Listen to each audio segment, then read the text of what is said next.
Oke, sekarang saya ke pertanyaan yang tadi sempat saya tanyakan, Mas Nyarwi. Sebenarnya isu-isu mengenai pemilu tidak adil, ada upaya aparat melakukan tindakan-tindakan yang mengganggu pasangan cawapres lain, ini sebenarnya efektif untuk menaik simpati, popularitas, elektabilitas, atau jangan-jangan ini malah menyerang balik? Seperti apa? Ya, isu ini kan isu rutin ya yang sering terjadi disampaikan pemilu pasca reformasi ya.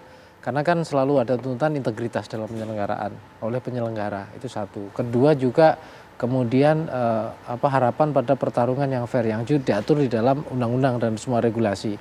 Tetapi kadangkala gini, Cak, kalau terkait dengan ketidaknetralan dan seterusnya, itu seringkali itu yang dikhawatirkan kan dua ya, tidak hanya di ASN saja secara umum, tetapi di birokrasi itu istilahnya terkait biasanya TNI dan Polri di sana. Karena juga kalau di berbagai data survei itu trust ke TNI itu kan sangat tinggi ya. Oke. Dan pengaruhnya sampai ke berbagai pelosok gitu, termasuk juga saya kira hari ini juga Polri juga sama. Baik. Nah, di sini justru Pak Jokowi kan beberapa kali juga meminta itu, cuma kemudian kan orang melihat ya posisi Presiden Jokowi tidak hanya sebagai Presiden Kepala Negara pemerintahan hari ini, tapi juga ayah dari salah satu pasangan cawapres kan gitu. Nah, ini yang kemudian makanya tadi kan saya tidak heran kalau misalnya Bung Eko Kuntadi ya mengingatkan soal netralitas tadi ya, potensi kalau beberapa narasi yang ada itu potensi abuse of power, penggunaan kekuasaan tadi, walaupun tadi kontrol oleh Bung dan Lazar itu justru kenapa justru Pak Mahfud yang Menko Polhukam kan punya power juga, tapi intinya gini, backfire-nya itu kan juga harus dilihat, Cak, ini kemana kan gitu. Kalau menurut saya hari ini justru ya sampai saat ini tuduhan-tuduhan ketidaknetralan atau apapun itu kan dialamatkan ke blok Pak Prabowo Gibran ya, karena di sana ada Gibran sebagai putra presiden.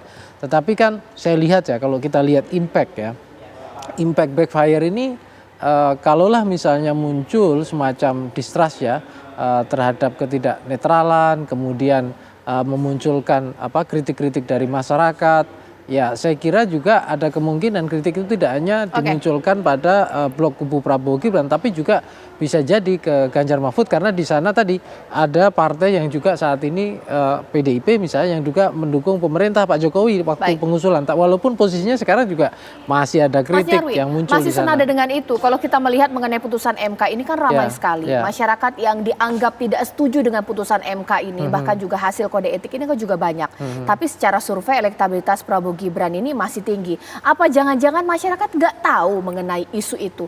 Terlalu elitis kah? Apa karena masyarakat yang disurvei itu kemudian bukan masyarakat yang tahu mengenai isu politik di balik pencapresan Gibran?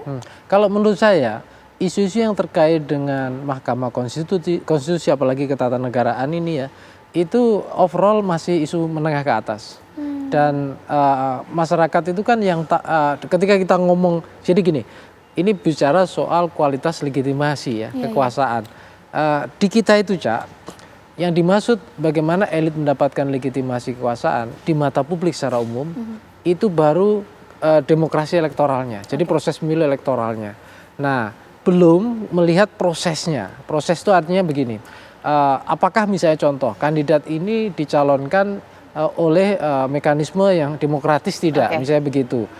Kandidat ini kan kalau di undang-undang itu disebutkan diusung oleh partai gabungan partai politik, walaupun tidak mewajibkan dia menjadi anggota partai politik. Tetapi kan kalau kita ngomong demokrasi, itu kan seringkali partai politik kan esensinya sentral ya, Cak ya. Nah, masyarakat tidak akan lihat sampai ke sana, Cak. Tapi itu yang dilihat adalah dipengaruhi oleh tingkat pendidikan dari masyarakat yang mayoritas masih lulusan SD SMP. Iya, menurut saya juga itu juga. Yang kedua, tradisi kita semua dalam berdemokrasi bahkan pada level elit itu masih pada level demokrasi elektoral saja. Belum bicara secara komprehensif bahwa demokrasi itu butuh tahapan proses dari peran partai, posisi dan seterusnya, itu belum. Makanya apalagi isu ketatanegaraan ya. Ini kan jangankan di level elit mungkin yang tertarik, dan ini juga banyak terkait ahli hukum ya, mungkin ke sana. Mas Eko, mengingat pemilih dari Ganjar Pranowo, kita tahu basis dari PDIP ini kan partai wong cilik ya, masyarakat menengah ke bawah. Kalau main-main isu yang elitis mengenai dugaan pemilu tidak adil, putusan MK, nggak akan ngefek dong, Mas Eko? Ya gini, soal putusan MK itu bukan cuma soal copras capres. Ini problem hukum dan kita sangat konsen pada ini. Kalau aturan bisa diubah-ubah dengan cara kayak gitu, apalagi terbukti dengan prosesnya melanggar etik berat, ini kan problem kita berbangsa. Jadi jangan cuma dipandang ini dipotret sebagai persaingan antar kandidat capres. Ini isu soal Indonesia, ini isu tentang bagaimana hukum digunakan atau katakanlah di-abuse dengan pelanggaran etik, dan itu semua sudah terbukti di persidangan MK. Jadi kalau dipandang cuma sebagai itu, kita terlalu kerdil memandang semua persoalan bangsa ini muaranya cuma copras-capres. Itu yang ingin kami sampaikan. Oleh karena itu mengkritisi isu ini dan juga banyak civil society mengkritisi isu ini terlepas dari copras-capres, sehingga kita akan terus mengkritisi jangan sampai fenomena ini, presiden ini juga digunakan terus-menerus yang pada akhirnya merusak kehidupan berbangsa kita. Bukan isu elit atau isu masyarakat bawah, itu terlepas dari itu semua, tetapi ini adalah isu kita berbangsa, isu kita bernegara, itu yang menjadi penting.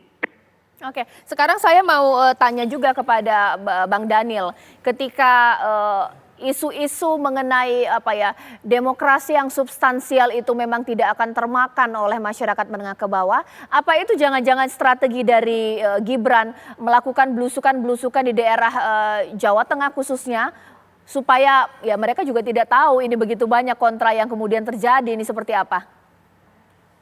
Ya, menurut kami justru ini adalah menghadirkan demokrasi yang substansial, artinya membuka ruang selebar-lebarnya ke semua pihak, termasuk anak muda. Dan itu proses hukum yang sah dan sekarang sudah diputuskan. Dan kami menghormati proses hukum tersebut. Dan proses demokrasi yang substansial ini itu patut kita hormati, dan kesempatan semakin luas diberikan kepada anak muda. Dan sekarang kerja-kerjanya Pak Prabowo dan Mas Gibran tentu turun ke akar rumput, ke masyarakat untuk menjelaskan semua hal terkait dengan agenda pembangunan dan program serta gagasan beliau berdua ketika memimpin Indonesia. Bukan hanya Pak Prabowo dan Mas Gibran, seluruh elemen partai, seluruh elemen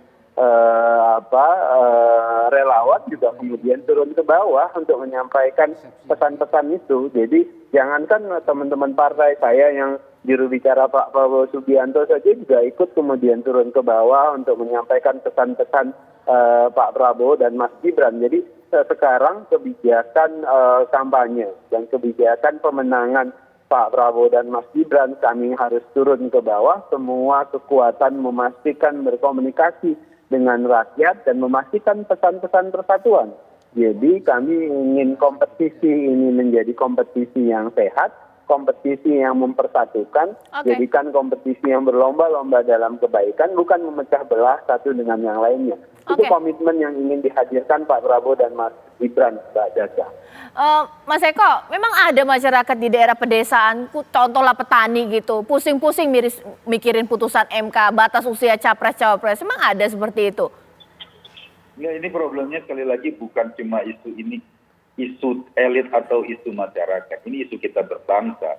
Karena itu kenapa ini penting untuk kita juga bahas, karena ini problem kita berbangsa. Soal kemudian di masyarakat bawah tentu saja kita punya program atau kita punya komunikasi yang intens kepada mereka, dan tentu saja kita sudah tahu bagaimana misalnya track recordnya Mas Ganjar dalam menyapa masyarakat dalam segala lapisan itu juga sudah dilakukan.